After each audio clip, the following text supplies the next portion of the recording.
All right, fantastic. Thank you. And good afternoon, everyone, to the Jewish Institute for National Security of America's webinar on the FY 2023 National Defense Authorization Act, Implications for U.S. Engagement in the Middle East. I'm Morgan Vinia, Vice President of Government Affairs here at JINSA, and I am joined by my partner in crime, Matthew Kenny, also VP of Government Affairs at JINSA, and Gabriel Naronha, fellow in JINSA's Gemunder Center and expert on all things Iran and sanctions. Gabriel's also joining us from the Middle East, so we'll have some patience if his internet goes down briefly. As one of the few must-pass bills each year, the National Defense Authorization Act represents a significant opportunity for Congress to shape American national security policy each year. This year's bill, which was passed by the Senate last Thursday, will set the budget and authorize expenditures for the Department of Defense. Importantly, it will also include a key JINSA policy recommendation, now known as the Defend Act of 2022, which requires the Secretary of Defense to create a strategy for integrated air and missile defense in the Middle East. The critical piece of legislation sets the stage for greater regional cooperation, secures U.S. interests, and strengthens the national security of our Middle Eastern partners. Today, we'll have a robust discussion on what this year's NDAA means for U.S. defense policy towards Israel and the broader Middle East. I'm going to start off with Matthew, and we will go ahead have dialogue back and forth through Q&A. If the audience has Q&A, please feel free to submit those in the comments section of your Zoom. So Matt, Gabriel, talk me through what was in the NDAA this year and what stood out to you. Matt, sure. Thanks, Morgan. So I think the first thing I always kind of like to mention about the NDA is just how massive this bill is. You're talking about a 4,000 page plus bill. So, passed with a large bipartisan vote in support of both the House and the Senate. So the House was 530 to 80, Senate was 83 to 11. I note both of those are veto-proof margins. This is the 62nd consecutive year the NDA has passed. And there's a reason for that. That's because it includes so many important programs and priorities for Congress, and really it's their chance to dig in and kind of help direct what the Department of Defense does every year. And so kind of maybe a second aside on why it's so big, right? It doesn't, the NDAA as a must-pass bill is kind of one of the trains that actually makes it all the way through, ends up having a lot of engines attached, a lot of cabooses and cars attached to it. So this year's bill includes the Intelligence Authorization Act, as Division F, the Department of State Authorization Act, Division I, and the Coast Guard Authorization Act is Division K. So it's actually not just the Defense Authorization Act. This is a broader kind of omnibus authorization program. So kind of some just real quick key top lines, right? There's $857.9 billion authorized in this year's bill. That's an 8% boost over last year. So pretty significant expansion. It's $45 billion over the president's budget requests in early February. So again, a significant increase, partly to make up for inflation, partly to cover inflation aspects of military construction programs, and also the increased cost of fuel. So other just kind of key points. There's a 4.6% pay increase for our troops. So Merry Christmas and Happy Holidays to everybody for that. You have $800 million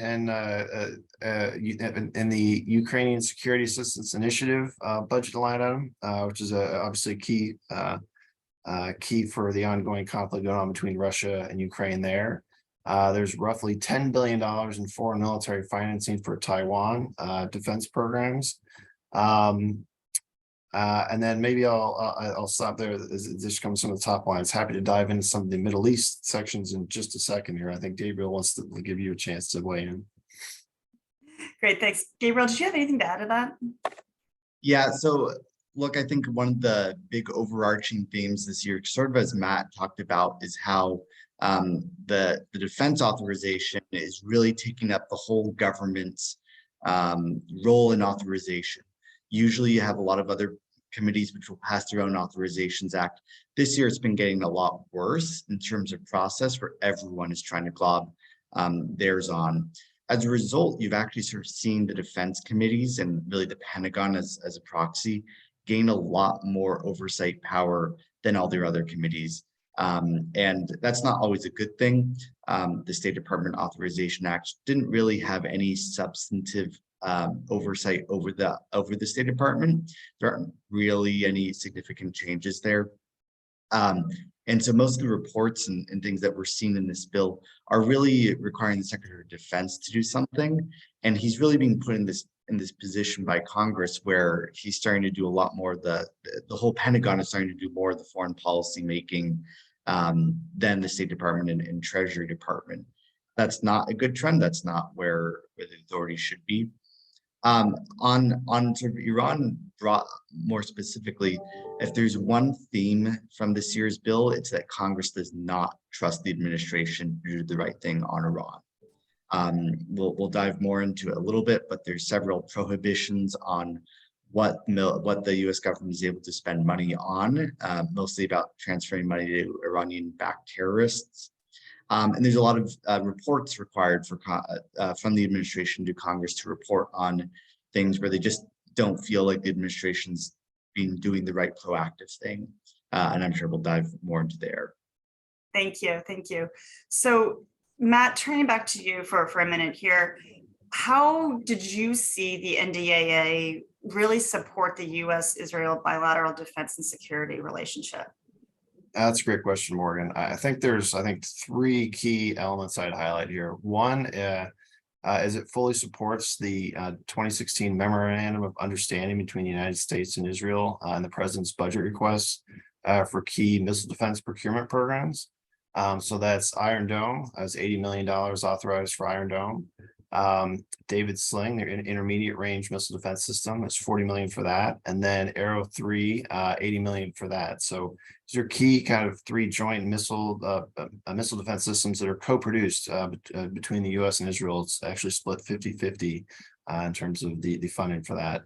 The second item I'd flag is the bill extends the authority for the United States-Israel Cooperation Program to counter unmanned aerial systems, or UAVs or UASs. It actually increases that funding from 25 million to 40 million. So it's clearly a big focus again on the integrated on the missile defense aspect of the relationship. And as we saw, Morgan and I actually led a delegation to Israel this past summer. And as we saw there, there are a lot of, I think there's sometimes a misunderstanding in terms of the U.S.-Israel relationship, and that kind of we're providing support for them, and less understanding that actually a lot of these programs are joint programs. It's everything missile defense. That's the F-35 wing production, where there's a factory in Israel. It's border security installations and infrastructure, where we have joint R&D programs. And so it's that collaboration really, where the U.S., where Israel has, as they like to call themselves like the startup nation. They're small, they're nimble, they can start a program quickly, a little more agilely than sometimes we can here in the U.S. But we have a lot of the ability to ramp up that production to a large extent, so we can really balance, kind of bounce these ideas and programs off each other and build them into something bigger that's benefit for all of us, or for both nations. And so then I think the third major element I'd speak to is the what we call the Defend Act, or the full title is the Deterring Enemy Forces and Enabling National Defenses Act of 2022. Congress loves its acronyms. So it actually went through a couple different versions before we got to the Defend Act, which is kind of fun. So what is the Defend Act? I'm sure some people may know on the call, that I'm sure many people do not. So the Defend Act requires the Secretary of Defense to create and send to Congress a strategy for standing up a, quote, integrated air and missile defense capability to protect the people, infrastructure, and territory of U.S. allies and partners in the Middle East from cruise and ballistic missiles, manned and unmanned aerial systems, and rocket attacks from Iran and its proxies, end quote, in cooperation with those same allies and partners. So the final provision of the bill also includes calls for an investigation as to whether or not this should have its own kind of budget line item, which is also on the acquisition side of things.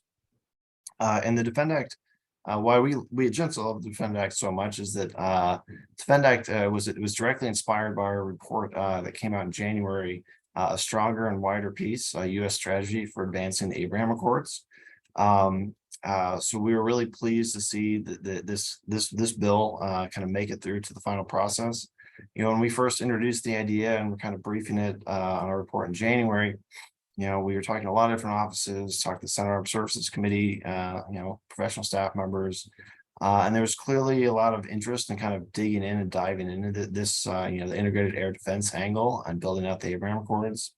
With Israel joining CENTCOM, and the CENTCOM area of operation, I want to say a little over a year. It was September of last year, so they've been there for about a year, a little over a year now. There was a real opportunity here. And that was seized upon by Congress, in particular the bipartisan Abraham Accords caucus in both the House and the Senate. And so, we are thrilled when they then reached back out to us for kind of technical drafting assistance on the bill to help them help them kind of refine it a little bit further. And then to join them in June when they had a big rollout for the bill as their first Abraham Accords caucus bill that they rolled out together. And then, following through with the offices in June as they introduced as a separate bill. And then in June, you had members, particularly Senators Rosen and Ernst on the Senate side. And then Congressman Jimmy Panetta on the House side introduced the Defend Act as amendments to their respective versions of the National Defense Authorization Act, and get it into those bills in June. And then obviously working through it to obviously get to the final bill. So this is I think a real opportunity here, both for the Department of Defense to really dive in and to some extent, there's a lot of great work going on in the Middle East right now in this space. So to some extent, it's a chance for the DoD to kind of show its work to Congress and let Congress have a better understanding for kind of what they're doing here and what else they could do to be helpful. Fantastic, thanks, Matt. You mentioned Iron Dome specifically. It's heartwarming that Congress went ahead and authorized the MOU funding for Iron Dome. This ran into a bit of a challenge last year in terms of the appropriations piece.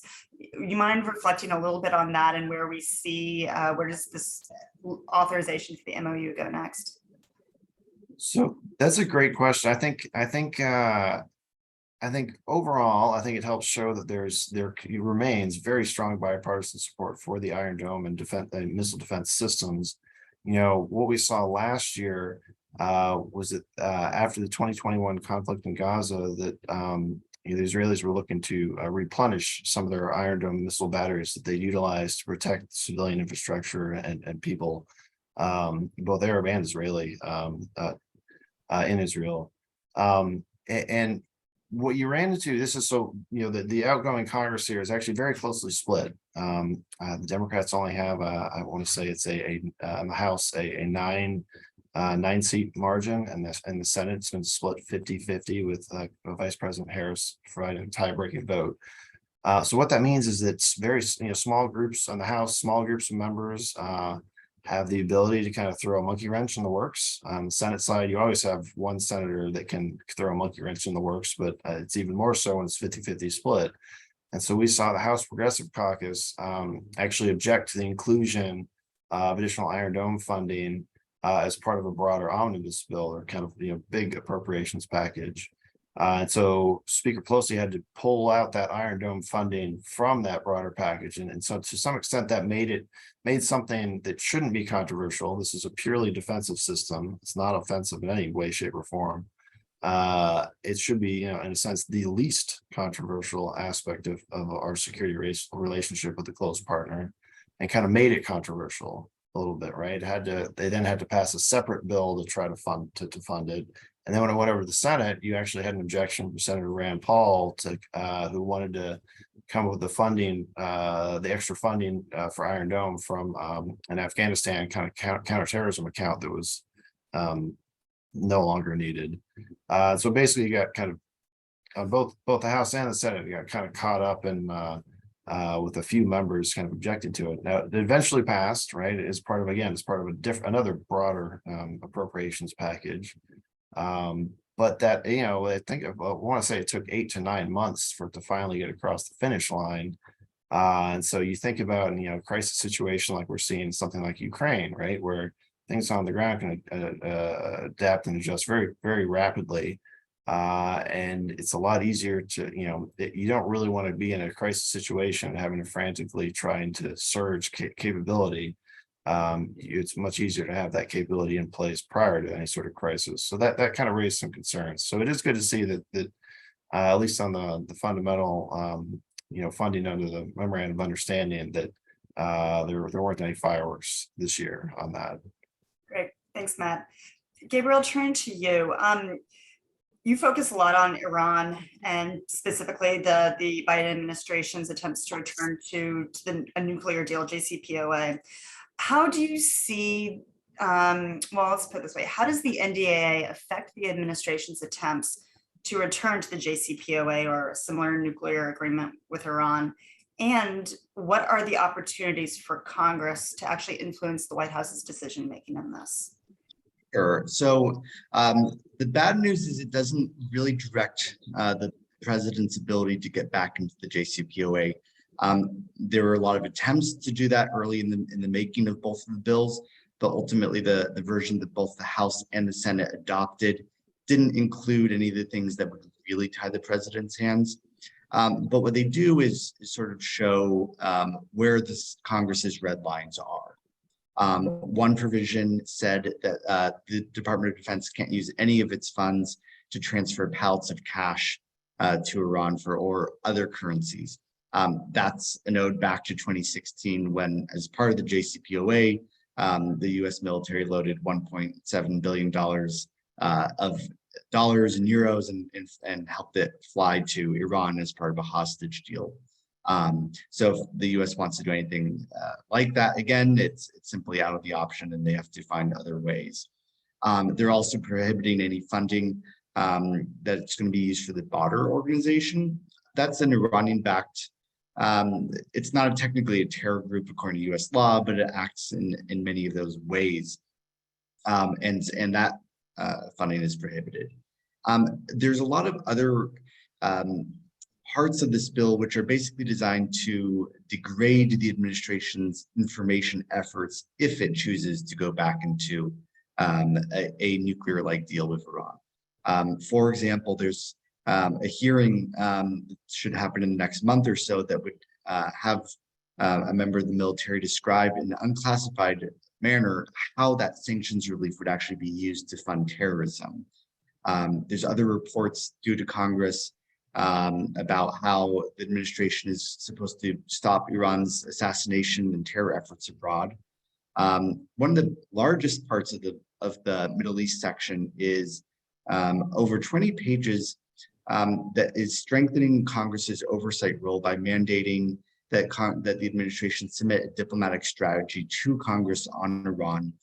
It talks a lot about how the administration is going to have to brief on every technical aspect of Iran's nuclear program, their terror apparatus, in a way that really they haven't done at all in the past because they've been trying to hide a lot of information to Congress.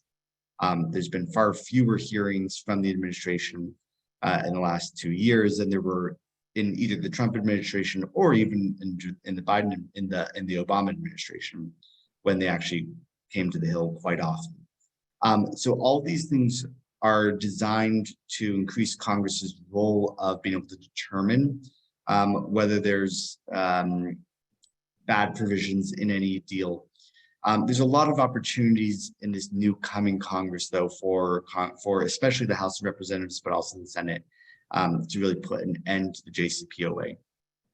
In a lot of my conversations with congressional staff, there was a lot of concern that basically, oh, the House is in certain control and they wouldn't go to sort of undermine the administration on Iran negotiations. I think both with the House and Republican control, as well as what we've seen with Iran's involvement in Russia's war in Ukraine, there's a big tone shift and probably zero appetite for any new deal. Now, there's one other thing that's actually not in the bill that's really significant, I think. In my view, it's outside of the Israel provisions, probably the most important thing. And that is the rejection of the attempts to get rid of the 2002 authorization for use of military force in Iraq. This was what Congress passed 20 years ago in the prelude to the Iraq War. And it authorizes the U.S. military to use force against various entities in Iraq. Now, both Democrats have typically tried to repeal that bill. They've passed various versions of that the last 4 years, and they've often been in the House side, but often been scuttled in the final negotiations. That happened again this year. And now that we're shifting to Republicans in the House for the next 2 years, I think it's fairly safe to say that military authorization is going to stay on the books all the way through until the next presidential term starts. That's really significant because it ensures that there will be both probably military force in Iraq, as well as the legal authorizations to use it. When the United States took out Qasem Soleimani, that authorization was invoked. It was not the primary authorization, but it was used. And this also really sends a strong message to Iran that there's still congressional will to use military force in the Middle East if necessary, especially to protect U.S. citizens, personnel, and security interests. Fantastic. Thanks, Gabriel.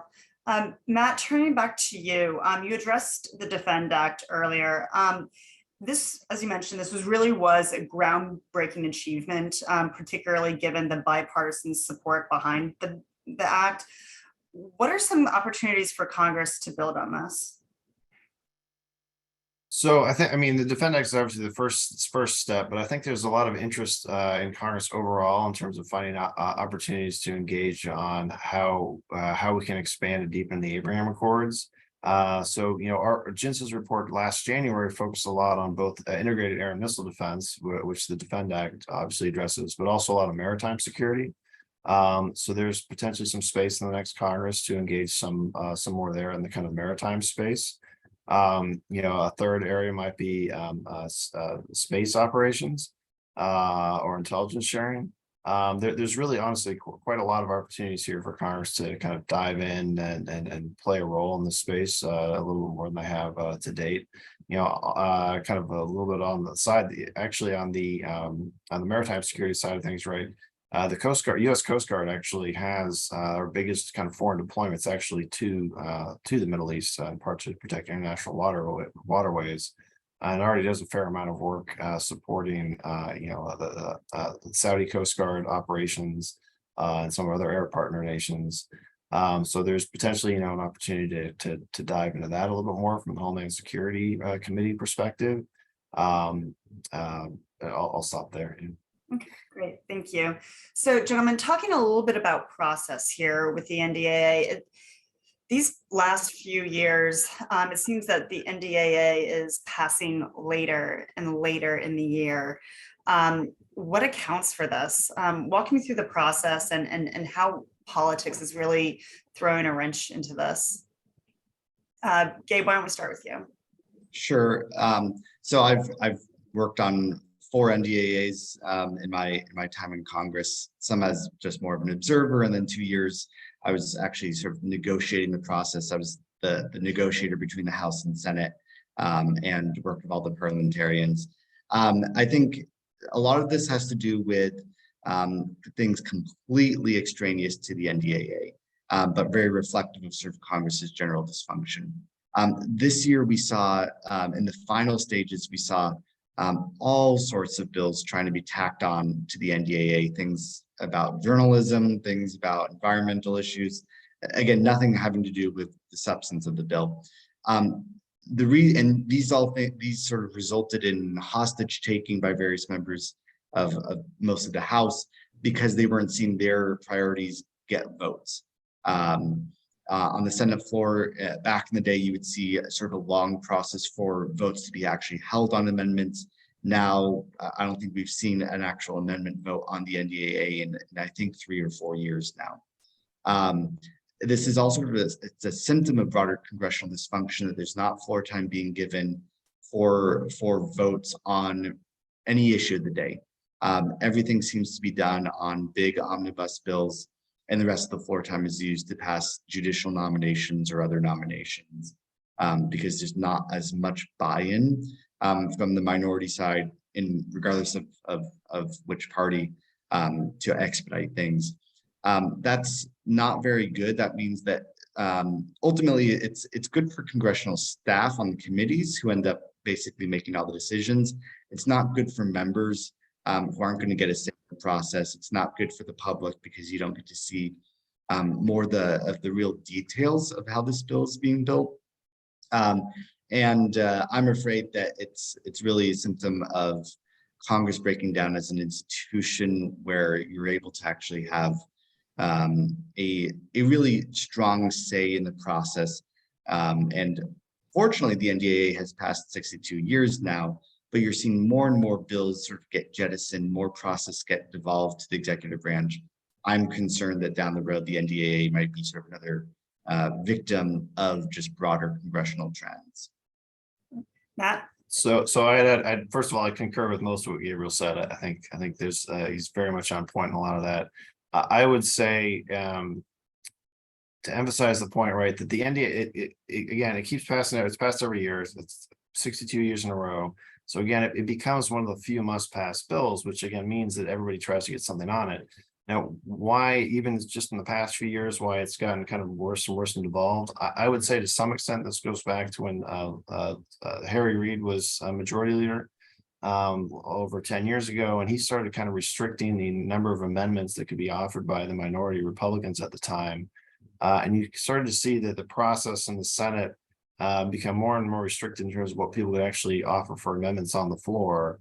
And so to Gabriel's point, right, it used to be the NDAA used to be a bill that they would spend not like 2 days on, not 2 weeks, but you could spend, weeks on, 6 weeks on. You have people debating amendments on the floor, kind of going back and forth. And as over the past, I would say 15 years, that amount of time is consistently shrunk. So whereas 5 years ago, it was down to spending about maybe 2 or 3 weeks on the floor, and you get through maybe a dozen amendments. Now it's gotten down to the point where they had it on the Senate floor and they literally had no individual amendments voted on. They just had one manager's package of 75 amendments that were adopted. So what does that mean? Well, that means there's plenty of senators. I apologize for talking more about the Senate side. I'm more familiar with that from my background, but that means that an individual member has a much more difficult time actually proposing something that they might care a lot about and actually having debate and floor time and consideration on the Senate floor. And that didn't used to be the case. The second element of that is honestly that the congressional leadership, as Gabe mentioned, is increasingly playing a more prominent role in some of these debates and discussions and the actual negotiations.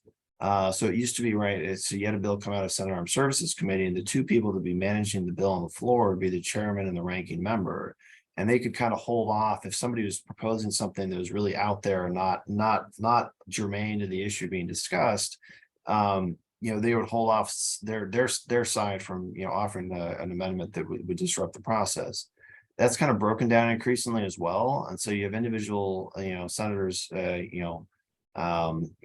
think of the junior senator from Kentucky for one, who for a couple of years threw out amendments and basically said, well, nobody can get a vote on their amendment unless I get a vote on mine first, and just completely froze how the floor was operating. And that contributed, right, in the past couple of years. I don't think there's basically been any amendment process in the Senate floor. They've had to put out the bill, they have a manager's package, and then never even vote on the final bill. Right, this year, and I believe last year as well, they had this bizarre like pseudo conference where the House passed a bill, Senate didn't even pass a bill, but then staff and members talked and figured out how things, to rack and stack things, and then they come up with a final bill that everybody then votes on. And for this year, right, they don't even have they don't have a conference report, so there's no conference statement going along with it. They have what's called an explanatory statement, which is supposed to be treated as if it were a conference report. So you're kind of getting very like iffy ways of doing business, to be honest, to get to a successful conclusion, which I don't think is helpful overall. But I'm not sure it's going to change either, unfortunately. So right. Well, so getting to that point, though, Matt, we've talked a lot about the problem here, right? This breakdown in regular order. Is this an issue of leadership? Is this the management of floor time? What's the solution here? Well, that might be a bigger conversation than this webinar, Morgan. But one opportunity, enabling people to actually offer their amendments and debate it, giving more control back to the committees to some extent, I think would help. It's that one reason there's a lot more reticence about voting on these things is because of social media and 30-second ads. So you have members who are more concerned about taking a vote on a tough issue and then having somebody run a 30-second ad either in a primary or in an election than they are to, Senator Durbin used to say, hey, you're here to take tough votes, like take tough votes. So I think there's some of that. Yeah, I'll sign off, gave those thoughts. Happy to. No, I agree entirely. I think I was actually about to say it's because a lot of people don't want to take tough votes or they don't want to lose a vote, and playing defense is a lot better than playing offense for some people. And so there's a lot of members who sort of say, my number one goal is to do no harm. And the best way I can ensure that is by not letting any vote happen on any controversial thing. There are times that results in better outcomes for certain individuals. But as a whole, it's been better for the institution. Because again, I think, we don't have the data on this, but if there's a study done on number of amendment votes over successive Congresses, it's a very sharp downward trend. And it results in no one of either party getting to vote on the issues that they want. Excellent, thank you. Another process question for you. The NDAA is an authorization bill, meaning that it directs the administration to set the budget and authorizes expenditures for the Department of Defense. We still need an appropriations bill to pass said funding, not just for DoD, but the entire US government. What are the challenges you think we'll see here with appropriations? There was talk originally of, a CR, a short CR, or potentially an entire CR for the next year. It doesn't look like we'll be seeing that. It looks like Congress is going to be able to get their act together this week. Talk to me a little bit about that process and what your grand predictions are for this week before everyone leaves. So I love how we're sort of nerding out on process here a little bit, but maybe to simplify it a little bit, like what is an authorization bill? I like to consider an authorization bill as like a piggy bank, right? So here's the size of the piggy bank, but it doesn't help you if there's no money in it.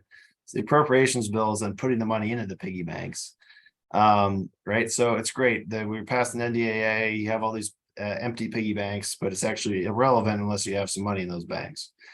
So that's where we get to, right, the discussions this week are all on a 1.65 trillion with a T trillion dollar appropriations bill. So this has been very much a Senate driven process. You have the retiring chairman and ranking member on the Appropriations Committee, Senator Pat Leahy and Richard Shelby, who are negotiating with Rosa DeLauro, who's the House Appropriations Chairwoman, Democrat on the House side. The House Republicans are actually kind of not taking part in the discussions. So it's really it's a 3 out of the 4 corners are kind of driving this proposal. They claim, so allegedly, as of today, right, they're saying that they're going to be releasing bill text and they're going to be potentially voting on the Senate, voting on this tomorrow or maybe Thursday at the latest, and then kick it over to the House to then vote on.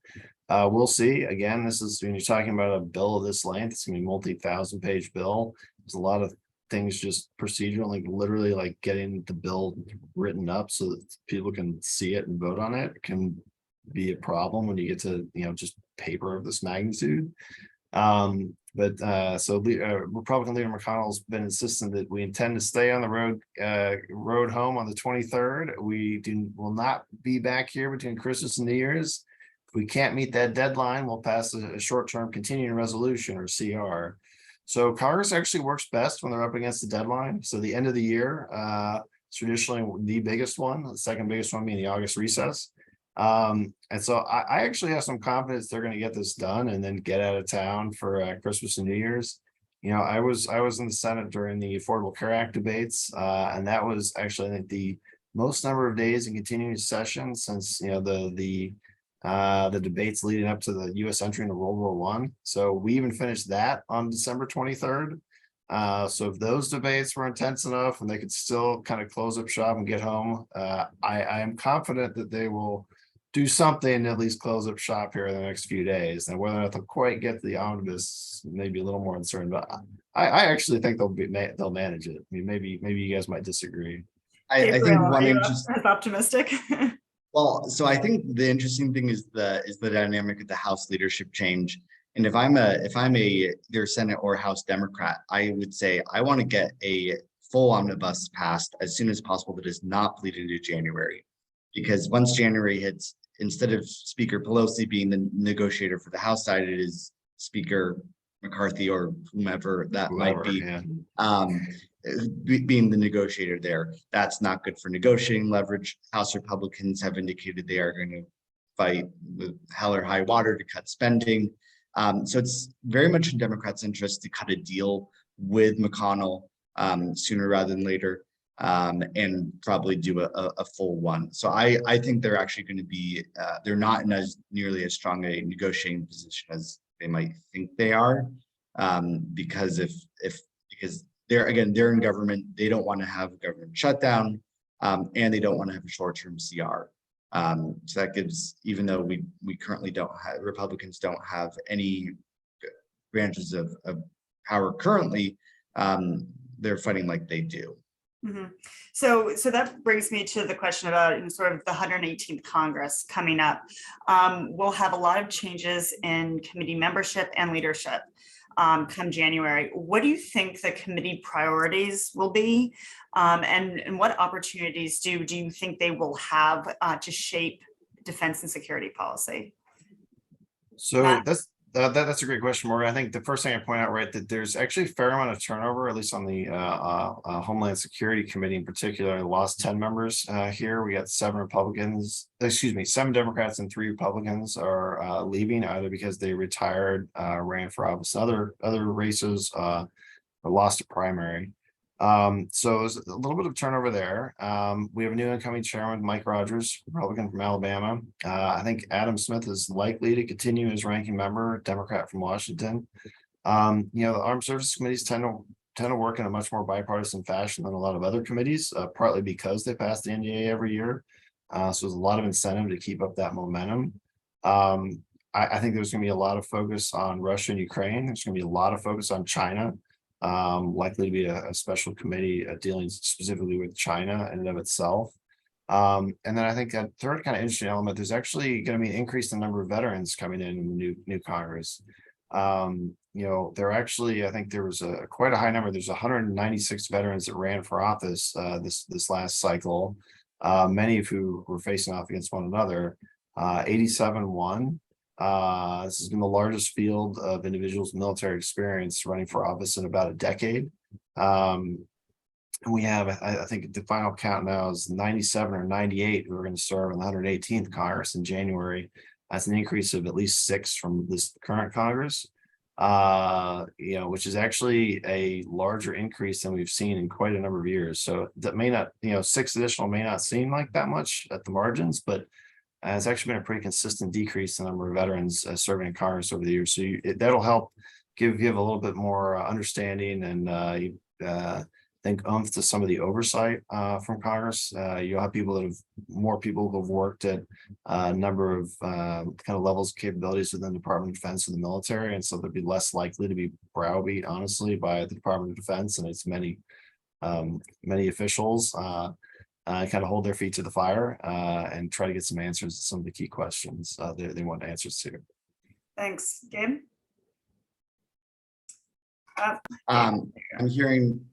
What I'm hearing from the House is on national security, it's China will be the first order of business. There were a lot of disputes between the House and Senate in this past Congress on China legislation. Ultimately, they couldn't come to a unified China bill because of differences. Now Mike Gallagher is going to lead the new China Commission.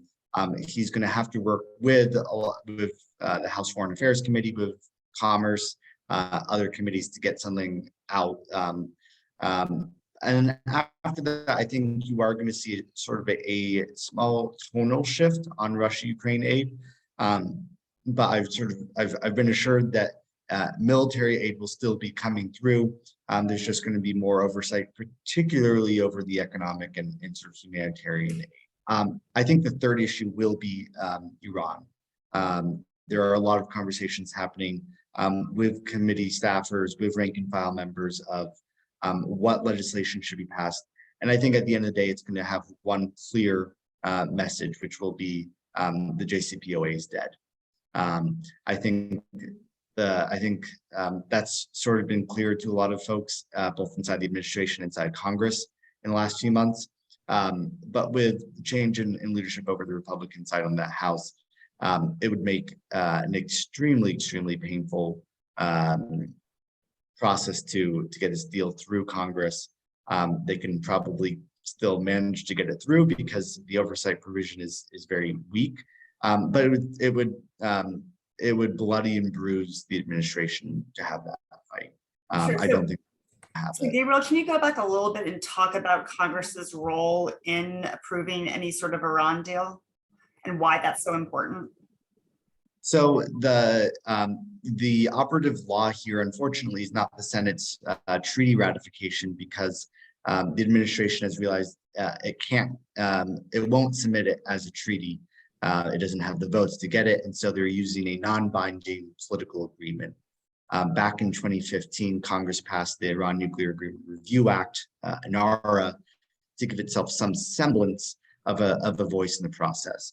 They have to get the agreement text from the administration. It actually took about 16 months for the administration to even agree that this new deal it's negotiating, they would actually submit the text to Congress. There had to be enormous pressure from both Republicans and Democrats to even get that commitment. But what really happens is that it requires, at the end of the day, a veto-proof majority of both chambers to block any deal. You need 60 votes in the Senate to get it passed there. You have to get a majority in the House, but then the president can sign a joint resolution of disagreement. That makes it really tough.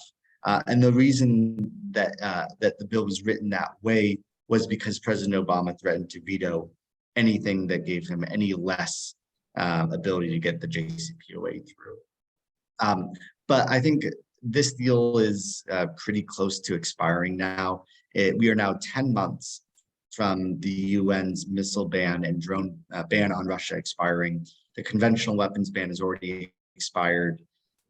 They are 8 years, actually almost 7 years now away from all nuclear restrictions expiring. There isn't much left of this deal. And so the arguments that the administration made back in 2015 just don't even apply anymore. So I think it's unlikely to happen. Great, thank you for that. Just to let folks know, we're coming up on our final questions. So if you have any that you would like to ask our speakers today, please pop them in the comments section. Matt, Gabriel, final question, really. And Gabriel, you talked a little bit about this, particularly with the AUMF. What do you think was not in the NDAA this year, but should have been? What were some of the missed opportunities for Congress? So I'll flag a couple items I think that didn't make it in the NDA, but it kind of just have or are kind of being worked at other levels. So one is expediting KC-46 aerial refueling tankers to Israel. So something there's the negotiations between the Air Force and Boeing were kind of ongoing, and they just were recently concluded. There was some interest in this by Congress. There were 3 members: August Pfluger of Texas, Scott Franklin of Florida, and Elaine Luria of Virginia, who unfortunately lost her re-election. Had an amendment on this, but that it was not ruled in order by the House Rules Committee, so it didn't actually kind of finally get a vote on. But there were multiple letters here over the course of this year. There was one, I want to say in April, that had 5 signatories, and that grew to a second letter in October that had 16 signatories, kind of calling for the department to investigate ways to the Department of Defense to investigate ways to kind of expedite delivery of this kind of key capability to our Israeli partners. So I think that's one area where there potentially more could have been done that wasn't in the NDAA. But there's clearly kind of growing interest in Congress on this issue, and I think they'll be closely following what happens here in the next couple of years on that. The first aircraft isn't, I think, expected to be delivered until 2025. So a few years out, and given the current security situation, more capabilities are usually better. As we've seen, like with Ukraine, it's a lot easier to provide allies and partners with capabilities before a conflict starts than during a conflict. I think the second thing is precision guided munitions. There's a great demand both within the U.S. military and a lot of our allies and partners for precision guided munitions for their security needs. The Israelis also would like these in particular for potential conflict with Hezbollah in the north up in Lebanon. So as bad as the 2021 Gaza conflict was, where you saw thousands of missiles being kind of shot at civilian population centers, if there's a conflict up in the north, you're talking about not thousands, but potentially tens of thousands of missiles kind of coming over the border. So when you have just that sheer volume of threat, right, the ability to take out those missile launchers and be as precise as possible to limit civilian casualties would really be valuable and really be helpful. Again, there were a couple of amendments that were kind of proposed on this, but nothing ended up nothing made it across the finish line this go around. There was a 2019 provision in the NDAA a few years back that kind of called for a report on basically what are Israelis' current stockpiles. Do we have excess capacity here in the U.S.? What would it cost for the Israelis to kind of fill a potential capabilities gap? What would it cost for the U.S. to do so? So that report actually is sitting in the Armed Services Committee. So they do have some pretty good idea of the needs and the requirements there. But it's not clear that issue is really been addressed sufficiently. Certainly not in this bill, unfortunately. Thanks, Matt. Gabriel? So there's one provision that got dropped from the final NDAA. I was a little disappointed. It was a report for the administration to really detail what's necessary to help the Iranian dissidents, especially how to regain their access to internet. It's a problem we've seen that Iran is able to block internet access for the majority of Iranians at will. They're threatening to block WhatsApp and Instagram right now, and are really taking a page out of the Chinese playbook on how to create a national internet to control all information. So hopefully that can get through in some form or fashion, or even better if the administration can really work to continue to provide an internet to Iranian protesters. There's one other big challenge I'm tracking right now that is going to be coming up about a month from now. There's about 6 months ago, the administration provided a sanctions waiver to both Iran and Russia for cooperation on their nuclear reactors. Iran has a $10 billion contract with Russia's state-owned nuclear enterprise Rosatom for building 2 civilian reactors. Rosatom is currently involved in the takeover of the Chernobyl plant, of the Zaporizhia plant in Ukraine. So they're very much complicit in what Putin's doing in Ukraine. There's no reason for those waivers to be there. We should be doing everything we can to disrupt Russia and Iran.